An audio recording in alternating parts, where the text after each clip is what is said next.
की आवाज बन करके इस पार्लियामेंट के अंदर दहाड़ने का काम करते थे। हमारे आजमगढ़ मंडल, वाराणसी मंडल के मुख्य मंडल प्रभारी, हम सबके गार्जियन, निवेदन करता हूं कि आप आए और हमारे यहाँ दिव्यांग साथियों के जो समीक्षा बैठक में जो कुछ आया है आप उसे अवगत कराते हुए और इन साथियों का धन्यवाद भी करते हुए आगे का काम लेने की कृपा करें। परम आदरणीय मुखर्जी जी, जोरदार नारा, बहुजन समाज पार्टी जिंदाबाद, बहुजन समाज पार्टी जिंदाबाद, कुमारी मायावती जिंदाबाद, कुमारी मायावती जिंदाबाद, बाबा साहब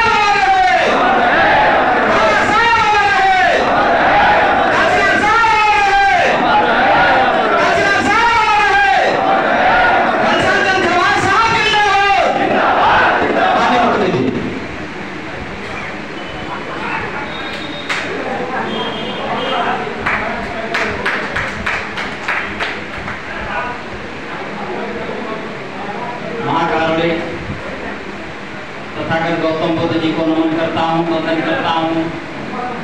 इनकी अनुकंपा से भारत को विश्व गुरु का दर्जा प्राप्त हुआ था। सामाजिक क्रांति के करतूत महात्मा ज्योतिबा राव फुले जी को नमन करता हूँ, वंदन करता हूँ। आरक्षण के जनक राजर्षि छत्रपति साहू जी महाराज जी को नमन करता हूँ, वंदन करता हूँ।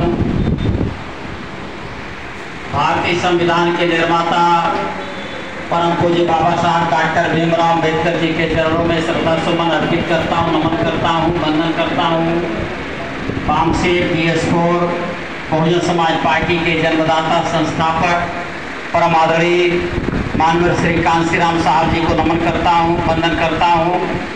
बहुजन समाज पार्टी की राष्ट्रीय अध्यक्ष, उत्तर प्रदेश जैसे विशाल प्रदेश की 4 बार बनी मुख्यमंत्री और इस देश में सामाजिक परिवर्तन एवं आर्थिक मुक्ति आंदोलन की महानायिका आदरणीय बहन कुमारी मायावती जी के दीर्घ जीवन की कामना करता हूं। और आज बहुजन समाज पार्टी जनपद बलिया के पदाधिकारियों कार्यकर्ताओं की महत्वपूर्ण बैठक में पधारे बहुजन समाज पार्टी आजमगढ़ मंडल के मुख्य जोन के इंचार्ज आदरणीय माननीय हरिश्चंद्र गौतम जी, आजमगढ़ मंडल के मुख्य जोन के इंचार्ज आदरणीय माननीय चेतई राम एडवोकेट जी, आजमगढ़ मंडल के मुख्य जोन के इंचार्ज आदरणीय माननीय ओंकार शास्त्री जी, आजमगढ़ मंडल के जोन के इंचार्ज माननीय संतोष राम जी, जोन के इंचार्ज माननीय सोहेल वर्मा जी, माननीय विनोद कुमार बागड़ी जी, ओम प्रकाश भारती जी जिला अध्यक्ष बलिया और तमाम साथीगण यहाँ पर मौजूद हैं। सभी विधानसभा की कमेटी के लोग, जिला की कमेटी के लोग, काम से BDF के लोग और जो पदाधिकारी नहीं हैं लेकिन किसी पद के भी वो ज़्यादा काम करते हैं, किसी भी पदाधिकारी से ज़्यादा काम करते हैं, ऐसे उन सभी साथियों का, आए हुए सभी साथियों का मैं हृदय की गहराइयों से हार्दिक स्वागत करता हूं, हार्दिक अभिनंदन करता हूं। साथियों, अभी हम लोगों ने समीक्षा किया और समीक्षा में वही निकल के आया है, 100 दिन चला 2.5 कोस।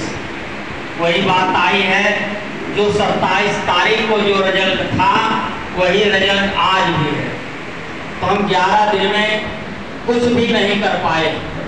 जो कुछ हुआ है बहुत नाम मात्र का काम आप लोगों ने बढ़ाया, जबकि इसको और मेहनत से आप लोगों ने कहा था कि हम लोग 7 तारीख को ये काम को कर डालेंगे।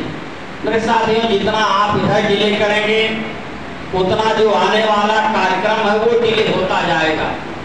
तो वो डिले होने का मतलब लोकसभा का चुनाव की तैयारी का समय आपके पास नहीं बचेगा। और जैसा कि संभावना है लोकसभा का चुनाव समय से पहले हो जाएगा। भारतीय जनता पार्टी के नेताओं की गतिविधियों को देख करके आपको लगना चाहिए जैसे चुनाव सामने हो उस तरीके से बीजेपी के लोग काम कर रहे हैं, तो हमको उसी तरीके से काम करना है। बहुत मेहनत से काम करके और समयबद्ध तरीके से काम करना चाहिए। ये काम को कर लेना चाहिए था, लेकिन नहीं हो पाया। आप लोगों ने फिर आज वादा किया है कि हम लोग इसको 15 तारीख या 20 तारीख तक इस काम को कर डालेंगे। अब हम लोग तो कह ही सकते हैं, कोई छोटे छोटे बच्चे तो है नहीं कान पकड़ के उमेटा जाए। आप लोग हम लोगों के बराबर हैं, तो कुल मिला करके हम केवल आपसे निवेदन कर सकते हैं। और मैं इतना जरूर जानता हूँ, जो जितना मेहनत करेगा वो उतना फल उसको मिलेगा। जो भी जितना मेहनत करेगा, ये ना सोचे कि हम काम कर रहे हैं नाम दूसरे का होगा, ऐसा नहीं है। आप काम करते जाइए, नाम आप ही का चलेगा। क्योंकि जब आप गांव में जाएंगे तो सबसे पहले आप ही का नाम बुला करके लोग पुकार करके आपको अपने दरवाजे पर बैठाएंगे। भले जिलाध्यक्ष कोई हो, मंडल जोन इंचार्ज कोई हो, लेकिन काम करने वाले की पहचान उसके काम से होती है। मेरे साथियों, बहुजन समाज पार्टी विचारधारा है, पार्टीवाद में है। मानवर कांसीराम साहब ने जब नौकरी छोड़ा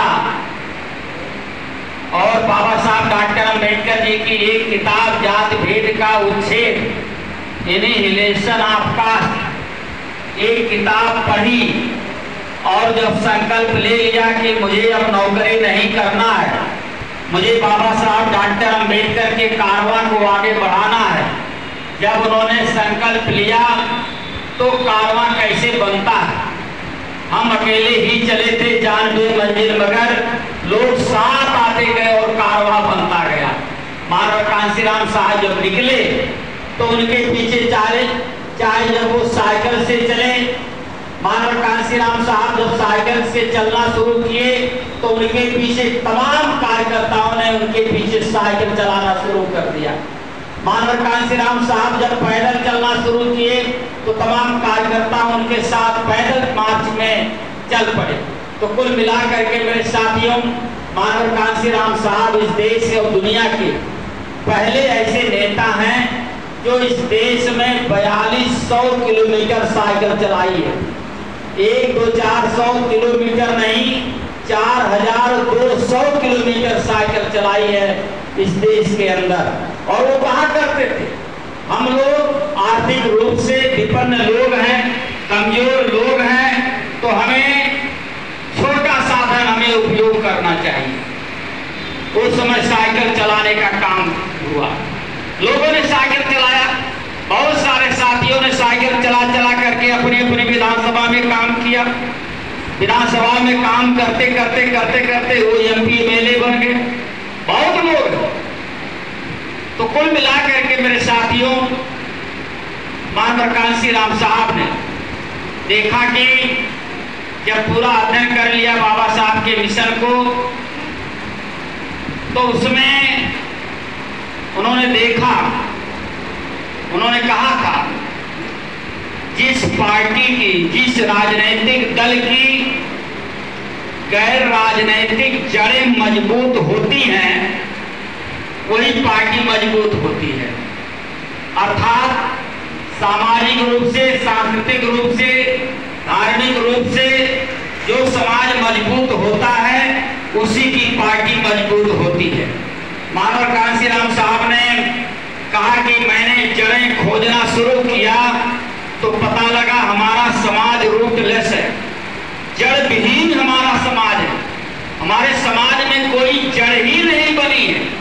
तो जब हमारे समाज की कोई जड़ ही नहीं है तो इस समाज की पार्टी कैसे मजबूत होगी? इस बात को ध्यान में रख करके मानव कांसीराम साहब ने बड़ा संघर्ष किया था। 6 दिसंबर 78 को बामसेन बनाया। अनुसूचित जात, जनजात, पिछड़ी जात और धार्मिक रूप से अल्पसंख्यक समाज में से पढ़े लिखे एम्प्लॉइयों का संगठन बना दिया। 6 दिसंबर 78 को एक गैर राजनीतिक जड़ थी और 6 दिसंबर 82 को DS4 बनाया। दलित शोषित समाज संघर्ष समिति टीएस